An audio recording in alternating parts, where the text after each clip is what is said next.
Lamee jira. Namoota kan koreen sagantaa kanaa utuu akka gama waltajjii akkanaa affeeltanii fedha warri garee artist for everyone ta'an hundi akka waltajjii kan beekamu.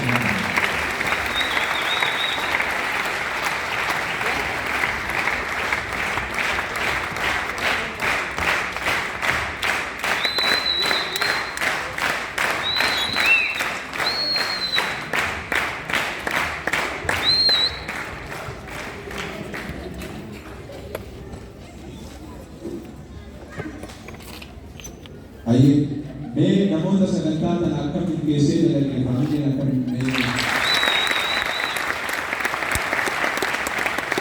obboleewwan keenya kana rakkoo hundaa jala keenya kan isinirraa gammade hawaasni isinirraa gammade rabbi isinirraa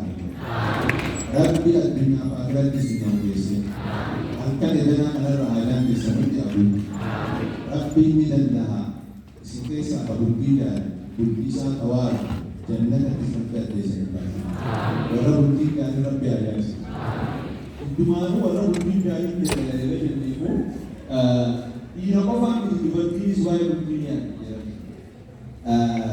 gisee amma haatii intalaa guruu baatee rabbii eesse haa ta'u biyya ijumaa jechuun beekee jiraate rabbi jaarsagaalii si akka mul'isii haasa'u waan miiree jedhanii farra kana rabbi argan bulbii gaarii rabbi argan obboleeyyan keenya kana rabbi jannatatti oollaan biyyoota ammoo isaan rabbii ni danda'a addunyaaf aakiratti tontu waliin rabbii ni danda'a waan isaan barbaadan hunda abeenyaa haa ta'u bultii gaarii haa ta'u waaqayyo rabbi argan iddoo takka inni ammoo ilaalaa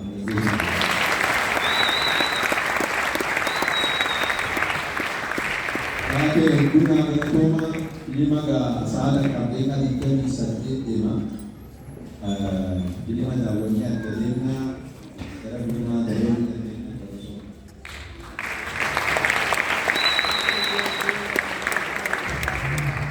kemudian serentak adalah dia pernah menemukan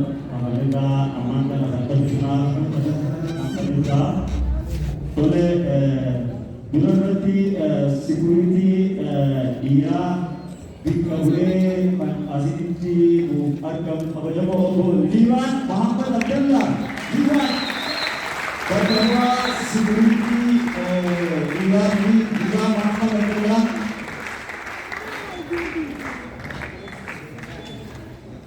tole agle ke shawari juga security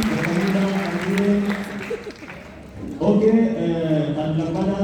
Hussein Baratul Muhim Persisa, Abajamo Persisa, Garau Tertinggi Segera, dalam keadaan syawal Persisa Garau Tertinggi.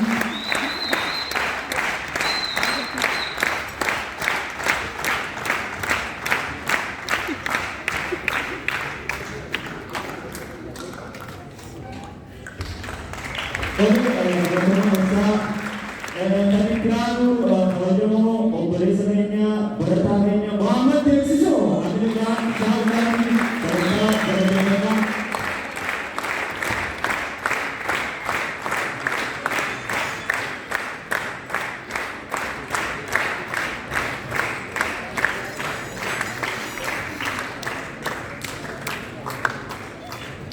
dalam rumah Amerika, kalau orang Indonesia.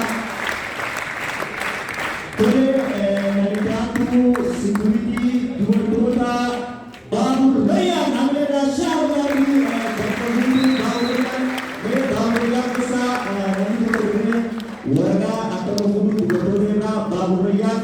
Bitawa Babur Rayyan nama tutup